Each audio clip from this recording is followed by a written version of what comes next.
Welcome, I've been waiting for this video for a while, finally get it done, and I am so glad to be here doing it. We have got my full spoiler review, so just a warning, of Five Nights at Freddy's 2, the film. I'm going to be giving you guys all the Easter eggs that I noticed, all of, my opinions on the general parts of the film, sort of what happened, and yeah, so let's just get right into it. One of the first main things I'm going to talk about is just how I think about the film as a whole. I was a big fan. I think it is made for the fans, and I don't think it is necessarily made for people that are not. You definitely need to be versed in FNAF lore to sort of understand it, or have definitely seen the first film as well, because you will actually understand it relatively well just from that film alone. Overall, I thought the film was very good. I thought the jump scares were a lot better. I really enjoyed the parts with withered animatronics. I enjoyed the parts with the toy animatronics. Abby's little thing where she was like, oh, I want to go back to my murderous friends. That was a little bit like, okay, cool. Maybe kids' ignorance there. I get that, but that annoyed me a little bit. Other than that, not a big issue. And then I think the whole film was great until the Avengers Endgame sort of ending that they did is like, we are FNAF. I wasn't necessarily a big fan of that, but I don't think that was such a bad part. It was so small, and you know what? It was fun, so I can ignore that detail a little bit, and not everything has to be a cinematic masterpiece. I wasn't a fan of the old animatronics coming in to kill the toy animatronics. Wasn't a big fan of that. I think the withered animatronics needed more screen time as a general sense, but I really did. My favorite part of the whole thing was when Mike was in the security office fighting off the withered animatronics, finally ripping the head off Balloon Boy. I think everybody has wanted to do that from playing any of the FNAF games, so yeah, really enjoyed it. But the Easter eggs and the fan service is where this film rockets upwards. I think it is significantly better than the first, with jump scares and even general story alone. The film starts with them trying to get over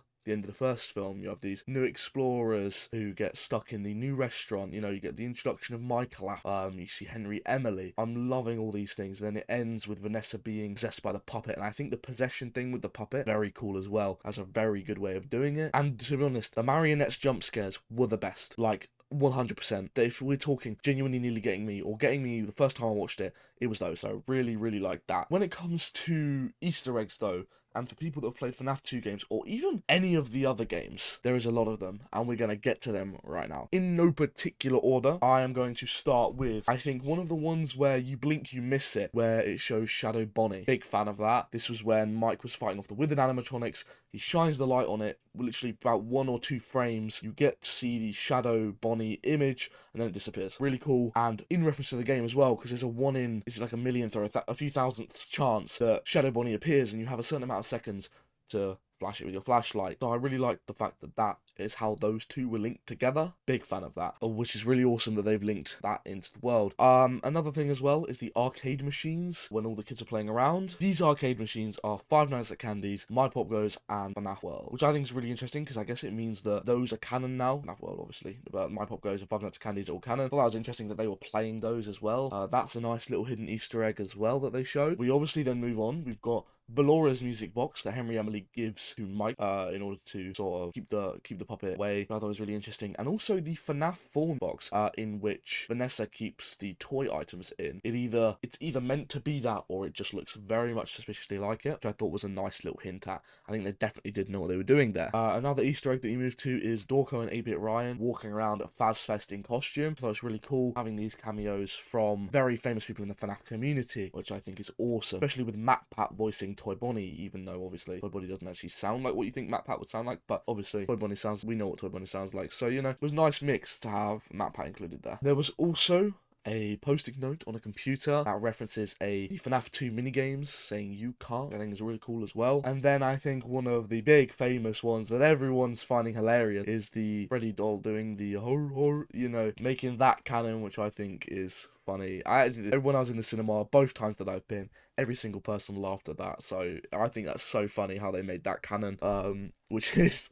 yeah, really unbelievable. But then we move on to things that I think are maybe more rogue Easter eggs, as maybe linking it to something that, might not necessarily be typically linked to. So I'm going to get into those. They're not necessarily big hidden Easter eggs, but I really like them. And I have been roaming around in the community of reviews on this film to find some of these, because I didn't notice many of these myself. One of the ones I liked is, that I've seen a few times, is Abby is mentioning how Freddy's fingers were too big to build her science fair project, and that references Ultimate Custom Night, where one of Toy Freddy's voice lines is how his fingers are too big, which I thought is kind of a cool link, if that is what it's meant to be linking to. Another one is when Michael Afton is showing the ghost hunters around the original location. When speaking about Mangle being all broken up, he said, kids can be cruel. And that is the text that appears on the FNAF world when Mangle is on the loading screen, which I think is quite cool. Big Easter egg as well. Obviously, Circus Baby did, appear. Obviously already possessed, which I thought was interesting. Yeah, interesting to see that there's already what seems to be possession there of Circus Baby in Vanessa's dream. So that's also very interesting. I do think there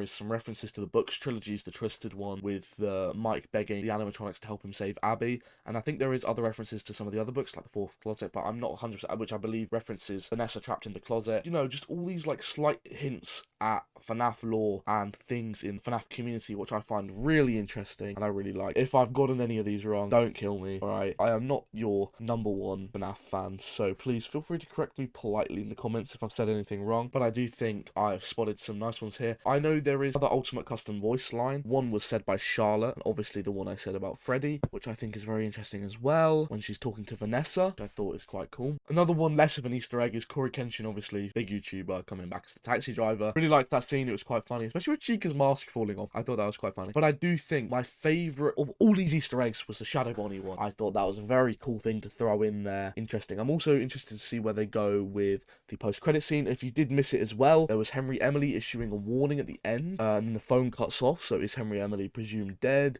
What's happening here? That's going to be very interesting to explore in the third film. There was obviously also the post-credit scene that shows Withered Springtrap, which I thought was awesome, and setting up the people looking to make a haunted house in which the main attraction has been found, which is William Afton in that Withered Springtrap outfit, which I think is awesome. Production design on this film was phenomenal. Really enjoyed every single part of it. The Easter eggs, the obvious cameos. Like, I'm not going to go through all the cameos here, but you obviously see a crap ton of stuff from the FNAF 2 game, including the mask that the animatronics cannot see through, but Foxy does see through. It be the night guard. Oh, I love that shit, man. Which I do think was really fun and funny as well. Obviously, the toy animatronics, Balloon Boy, obviously Circus Baby being a big cameo as well, and Michael Afton as well. The big thing with Circus Baby is also possession by Elizabeth, so the fact that the eyes turned on as well could show it's already possessed, could then lead to the reasoning for why Michael Afton is doing what he is doing and continuing his father's legacy, which I think is really cool. But no, the third film looks like it has a chance to be phenomenal with all of these things. But in general, the film's production design was amazing. The film itself, obviously, very good. And that was my sort of in-detail breakdown of this film with its Easter eggs and secrets I think you guys may have missed. Please tell me if I've missed any more.